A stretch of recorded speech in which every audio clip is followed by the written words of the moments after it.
you've been coming in here now for a decent amount of time. What was your first impression kind of when you came in the door here? Very professional, tight shit. It gets done right or nothing else. Well, the first thing that struck me is that it's clean.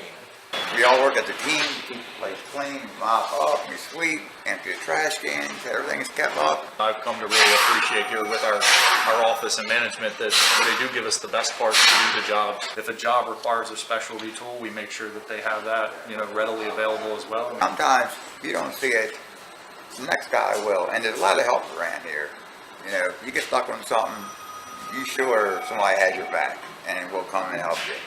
It's a very family-oriented place to work.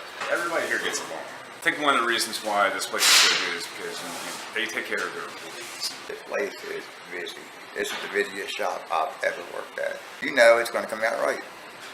The salary and bonus create a teamwork structure where everybody can kind of chip in on things.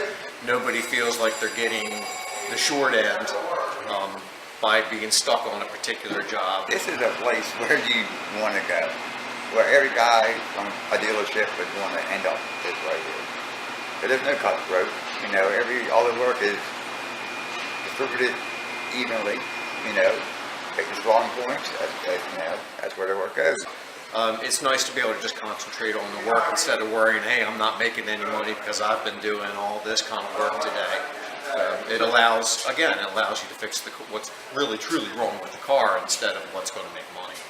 Worked at a dealership in the past where if you ask somebody for help or ask them a question, they just laugh and kind of smile and go back to what they were doing because that meant you were tied up, they were making money, you weren't, and there's only so much to go around. But here everybody's willing to chip in and help each other, which is a good thing. So, and two heads are always better than one.